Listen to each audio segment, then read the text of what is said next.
Good morning. This is Father Stephen Kelly from St. John's Church in Detroit. We're continuing our series of daily morning meditations, where we generally look at one or another lessons that are assigned for morning or evening prayer, what is known as the Daily Office Lectionary.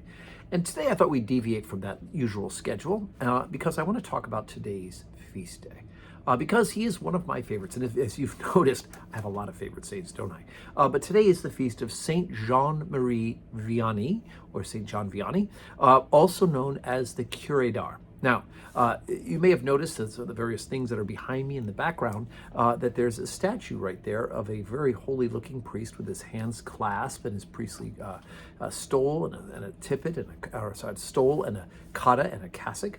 That is a statue of John Vianney, and it was given to me by Bishop Edward McBurney, the man who ordained me a deacon, adopted me to go to seminary and ordained me a deacon, and then he retired before I could be ordained priest. His successor then ordained me a priest. The first sermon I heard Bishop McBurney preach, which he preached at Nashotah House, was about that particular priest. And I was so moved by it that through a series of different events, I came to know more and more about him through various and sundry means, and that I really have felt a deep affinity for him. He is a Third Order Franciscan, so is your rector. And of course, he's a priest, and so is your rector. And in fact, he is the patron saint of parish priests. And so I've always taken a special liking to him. Now, today at Mass, we'll read his hagiography from the Anglican Missal, but I thought in a nutshell, he was a Frenchman. He grew up just in the middle of the Revolution, and the church was being persecuted at a time that he wanted and felt called to be a priest. He wasn't a greatly learned man. He was a very ill-learned man. He was a shepherd boy, really. And so his parish priest took him under his wing and tutored him and prepared him for studies for the priesthood. And he squeaked by the skin of his teeth. The bishop ordained him a priest. I think they were very desperate for priests because of what was going on during the Revolution.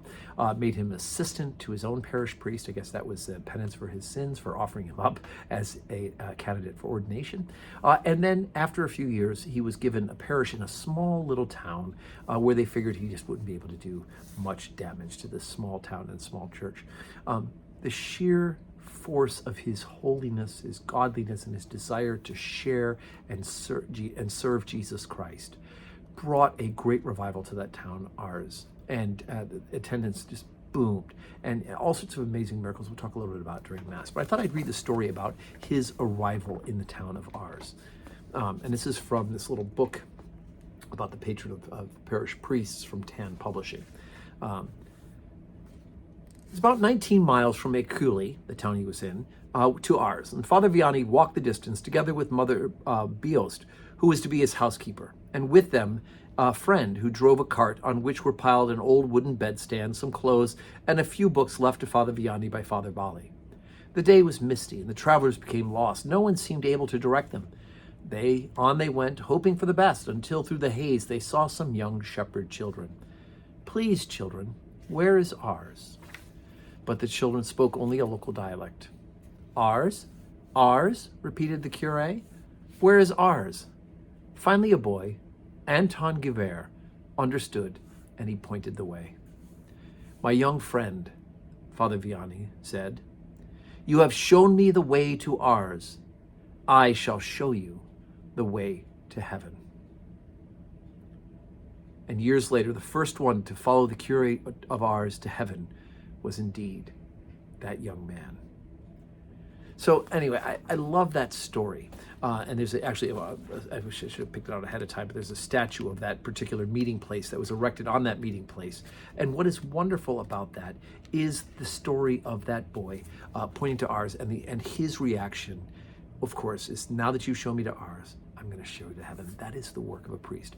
And a few of you have been around long enough to remember when I arrived here in February of 2001. Now, I'm not saying that I'm anywhere nearly as holy as the Curé d'Ars. I am so far away, but I want to be, and I'm, by God's grace, making baby steps. But I remember my very first sermon here.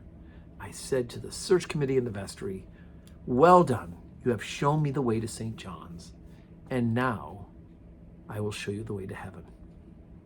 And that continues to be my job as the rector of this parish.